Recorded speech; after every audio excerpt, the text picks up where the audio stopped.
dadweynaha Soomaaliyeed ay lahaayeen waa la wada iibiyay askartii masaakiinta hada furmaha dagaal ku jirtay ilmahoodii xaasaskoodii la barakicinaya ayaga la kala faquuqaya oo qaar gunooyin iyo mishaar dheeraad loo qoraya waxaas faquuqa lagu dhaxwada ciidankan hal joojiyo hantida dadka ee dadweynaha Soomaaliyeed leeyihiin ee maalinba mid la iibinayana hal joojiyo hantidii dalka waxba kama dhimana way dhamaatay ma lagu soo gaarayaba dadka Soomaaliyeed hanti ay leeyihiin ilaan dawladda waxay leedahay shacabka iska leh gudiga maanta la sheegay in la ansixiyo baarlamaanka laga ansixiyay runtii waa ayaan daro weyn oo in golihii shacabka Soomaaliyeed ama baarlamaankii labadiisii aqal ay noqdaan meel ka liidata baarlamaankii xukunkii militariga oo la leeyahay maanta 173 xildhibaan timid gacantay wada taageen qof diidayna ma leh qof ka aamusay ma leh qof ka dooday ma leh kal fadhigii ka horeeyana 170 timid wax diiday ma leh wax ka dooday ma leh wax maaragtay ka aamusay ma leh marka waxaad moodaa in golihii shacabka iska noqday maaragtay meel lagu sacabtumo oo lagu guul wadeeyo waana ognahay xildhibaanada jooga inaysan 120 ka badnayn oo kooram xataa aysan dhamay una badan yihiin wasiiradii xukuumadda iyo dad ay duruufo ku kalifeen oo qaasa ayaga ay ku kalifeen runtii waa iska ognahay waa wixii la soo sameey jiray wax xigmado hadda ka kordhayana ma laha gudiga maanta la ansixiyay waa ina ogaataan horta dalkan sharci doorashana uu lahaa oo ka qayb galnay aniga iyo madaxweyne Sheekh Shariif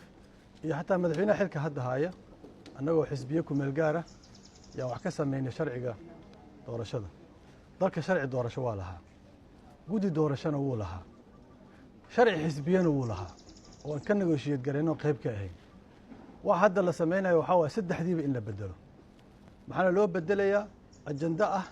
qof shaati la eg inuu tusto dadka Soomaaliyeed waa inay ogaadaan waana naga og yihiinba waxayna ku daalaan maaha waxaan madaxweynihii hore uga diidaynana waxay ahayd waa intaas shaati kula eg tolanin oo adiga kugu jin ah madaxweynaha uu nugula jiray Xasan Sheekh waagaas in shaati jima la tosho uu nala diidanaa laakiin waxa ayaan daro ah inuu asagii rabo maanta inuu shaatigi naftiisii oo tosho waliba harqaanyaasha waa kuwii naftoodii hataa isma bedelin walada harqaanka u tolaysa asaga oo harqaanka tolaysa waa un raggii naftoodii oo ahaa maaragtay foodka ka ugu horeeya aad ku gudbaysaa waa tiibadii oo kale waay wax isbedelo weyn ma laha dalka baa laga luminayaa waqtiga dadka baa laga luminayaa waqtiga saas daraadeed ayaan waxaan rabnaa anaga mowqifkeena inaan u cadayno shacabka Soomaaliyeed meeshaas waxa ka soo baxay wax sharci ah ama wax dastuuriya maaha nidaamka federaalkana way khilaafsan tahay oo federaalku ma ogola hal gudi doorasho wax la yiraahdo nidaamka federaalka ma ogola dalku waa federaal waa laba dawlad heer dawladeed waaye dawlad goboleedka ayada la rabaa inay qabsato doorashooyinkeeda dawladda federaalkana inay heer federaal ku ekaato marka nidaamku wuxuu khilaafsan yahay federaalka wuxuu khilaafsan yahay nidaamka parliamentariga ah oo hadda sida loo design gareeyay ama loo dhigay waxa waaye waa system presidential ah oo madaxweyne la dooranayo la leeyahay ayaa lagu qaabeeyay waana wuxuu khilaafsan yahay marka nidaamkii parliamentariga heshiis ku ahayn awood qaybsiga uu khilaafsan yahay in 4 sano mar doorasho la qabto uu khilaafsan yahay waxaan ognahay waxaan dhan waxaan loo sameeynayo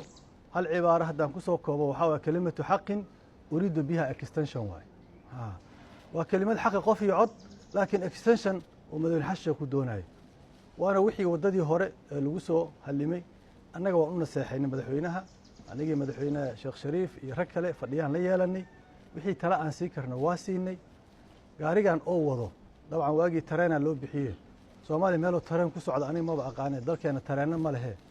taasaa markii hore qaldaneedba laakiin gaaridan shidaalka meesha uga dhamaanayaan sugeynaa marka uu ka dhamaado madaxweynaha kaligiis arkay inuu saaran yahay asaga isaga degi doono haddana tartiibaa looga degaa qolo meel uga hartaa annaga waa hore aragnay inuu meel ku dhamaanaa jirin marka waa isaga harnay hadda qolo maalin ka degtaa hadda Jubbaland ka degtay hore Puntland uga degtay dad tartiib xildhibaanada qaar ka degayo waa sii socda markuu shidaalka goosto madaxweynaha asagana asaga ka degi doono waxaan diidana inuu waqti naga lumiyo waxa fiicnaa lahayd oon talo ugu jeedinaynaa madaxweynuhu waxaan hortaa la jiriyo waa la heli waayey intaad talada dhexda iska dhigtid doorasho macquul ah oo dalkan duruuftiisa amni dhaqaale siyaasadeed ku jaango-an aan ka wada shaqayno oo tii hore na dhaanta meesha aan hiigsanayno mustaqbalka soomaaliyeed la hiigsanayane istaab lagu sii gaaro u ah aan ka wada shaqayno midda kale oo meesha taalla waxaa waaye madaxweynaha waxaan ku celinaynaa hantida qaranka ee la gadaayo ha la joojiyo hantida qaranka ee la gadaayo ha la joojiyo in wasaarado iyo wakaalado aysan lahayn meelay degan yihiin ay xarumo lahayn hantidii dhulkoo dhan qarankao dhan leeyahay waa laga maarmay sax maaha annaga waxaan u aragnaa inay qiiq isku qaris tahay sharci xisbi iyo sharci doorasho iyo waxaa la leeyahay qof iyo cod iyo inay feeg tahay la rabo indhaha dadka in looga leexiyo boobka ku socda hantida qaranka hantidii dadweynaha soomaaliyeed ay lahaayeen waa la wada iibiyey askartii masaakiinta ahde furmaha dagaal ku jirtay ilmahoodii iyo xaasaskoodiyaa la barakicinaya ayagaa la kala faquuqayaa oo qaar gunooyin iyo mishaare dheeraada loo qorayaa waxaas faquuqa lagu dhex wado ciidankana ha la joojiyo hantida dadka ee dadweynaha soomaaliya leeyihiin ee maalinba mid la iibinayana ha la joojiyo arrintaasna xildhibaanada waxaan ku ballannay iyo madaxweynaha intaba inaan ka gey doono mooshin aanan ka soo saari doono qaraar ummadda soomaaliyeed aan la wadaagi doono hantidii dalka waxba kama dhimana way dhammaatay ma lagu soo gaarayaba dadka soomaaliyeed hanti ay leeyihiin ilaan dowladda waxay leedahay shacabka iska leh qof gooni uma laha taasna annaga walwalkeeda waa qabnaa waana ku celinaynaa marka waxaan leenahay u dambayntii yaanan la isku daalinin waxaan raggii wadi jira ay wadaan oo ay laleeyahay baarlamaana laga ansixiyey meel ma tegayaan caqliga inuu soo noqdo oo tala dhexda taalla annagu ma dhahayna meeshii hore ha layska joogo laakiin waxaan leenahay wax duruufta siyaasadeed iyo amni iyo dhaqaale ee dalka u qalanta wax ku jaan go-an in laga wada shaqeeyaa la rabaa isla xisaabtanaa la rabaa dowladdii way macno beeshay way qiimo beeshay dalkii xukuumad tayale kama jirto amni waa aragteenoo meesha hadda uu maraya in kaga sheekaymayno dagaalkii al-shabaab meeshuu maraya la isaga sheekaymaayo wixii dhammaay waxay ku soo arooreen aniga see ku joogaa oo shee muddo ku dheeraystaa horaana taas loo waayey madaxweynaha inuu jidka ka lumin ayaa annaga kula talinaynaa annagana waxaan u taagannahay mar kastaba sideennaba mucaarad sidii shaqadiisa maxaa waaye xukuumadda inuu jaagareeyo oo waxay qaladane